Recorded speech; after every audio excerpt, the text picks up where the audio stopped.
कार्तिक साहनी एक ऐसा नाम जिसने ये साबित कर दिया कि जहाँ चाह होती है वहाँ राह होती है। जी हाँ दोस्तों, हम बात कर रहे हैं एक ऐसे इंसान की जो हिंदुस्तान का पहला ब्लाइंड साइंस स्टूडेंट है।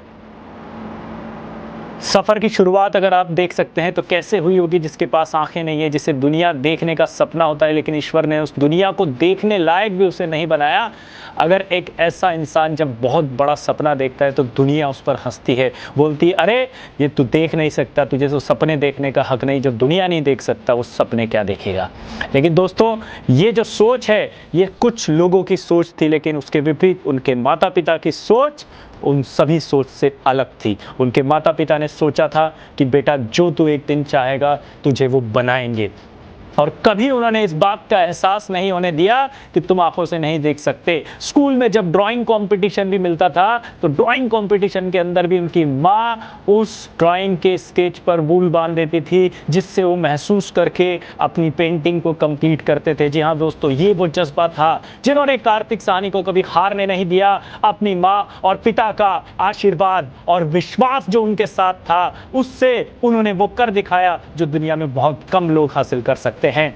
इस तरह से जब स्कूल का सफर आगे बढ़ता रहा तो 8वीं क्लास में उन्होंने सोचा कि मुझे साइंस और मैथ्स लेनी है। साइंस और मैथ्स का जो सपना उन्होंने देखा उसे पूरा करने के लिए जब उन्होंने सेकेंडरी बोर्ड ऑफ एजुकेशन यानी कि सीबीएसई से बात की तो सीबीएसई ने इस प्रपोजल को नकार दिया। उन्होंने कहा कि हमारे पास इस तरह का कोई सिस्टम नहीं है जिसमें कोई ब्लाइंड पर्सन क्लास कर सके साइंस और मैथ्स की। दुर्भाग्य देखिए, देश की सबसे बड़ी एजुकेशन बोर्ड ने मना कर दिया। कार्तिक साहनी का डिसअपॉइंट होना स्वाभाविक था, लेकिन दोस्तों यहाँ पर देखिए, डिसअपॉइंट होने में और हारने में बहुत अंतर होता है। कामयाबी उन्हीं को मिलती है जिनके सपनों में जान होती है और पंखों से कुछ नहीं होता, हौसलों में उड़ान होती है। जी हाँ दोस्तों, वो हारे नहीं। उन्होंने बार बार मीटिंग की, कई बार मीटिंग की, बार बार मिलते रहे। 9 महीने के लगातार कड़े संघर्ष के साथ उन्होंने जीत हासिल करी। कोर्ट के चक्कर काटे हों, चाहे सेकेंडरी बोर्ड ऑफ एजुकेशन के डीन से मिलना हो, उन्होंने कभी हिम्मत नहीं हारी। और 9 महीने के अथक प्रयास के बाद उनके सपने के आगे सीबीएसई को झुकना पड़ा और वो हिंदुस्तान के पहले ब्लाइंड साइंस स्टूडेंट के तौर पर 11th क्लास में एडमिशन लिया। लेकिन दोस्तों कहते हैं ना, कामयाबी एक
तो दुनिया की कोई ताकत उसे नहीं रोक सकती।